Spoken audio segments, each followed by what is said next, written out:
let's go ahead and get into the fantasy forecast. Fantasy Forecast.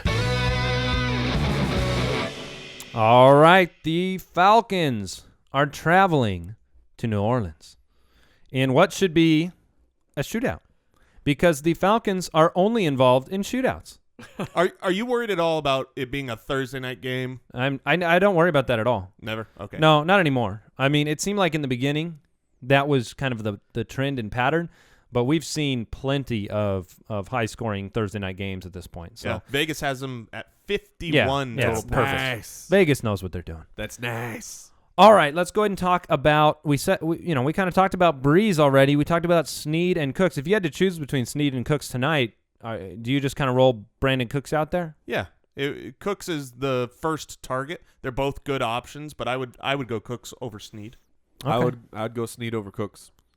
It's just everything looks like that Snead is turning into the number one option right now. That's not a waterbed, is it? I'd be willing. Yeah. Yo! Waterbed. We get it tonight. I love it because I'm not even. We got some waters to pay out as Yeah, well, we do. gentlemen. Those videos will hit YouTube soon. We got to pay out all those waters. There have been plenty of them. I lost that stupid Jeremy Macklin bet, 90 yards. He got 85 yards. Dang it. All right, so obviously one of the biggest headliners in fantasy football has been Devonta Freeman.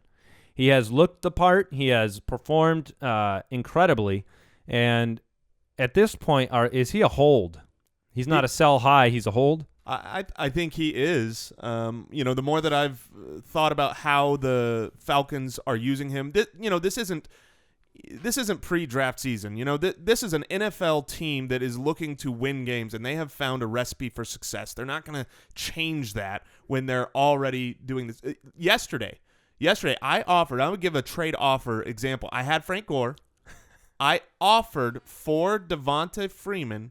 I offered Frank Gore, Darren McFadden, Tony Romo, and a 6'9" swap in his favor for draft picks.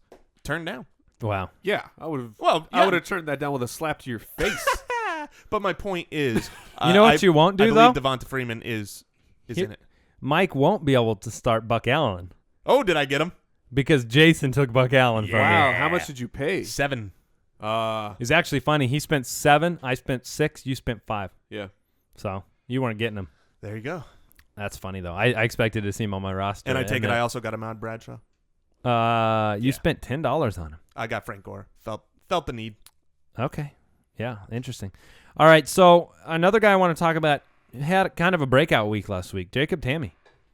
Yeah. Yep. I love Jacob Tamme. Building a rapport week. with This Ryan. week. You like him this week? This week. Yeah, the Falcons are 29th versus the pass. The Saints are 23rd versus the pass.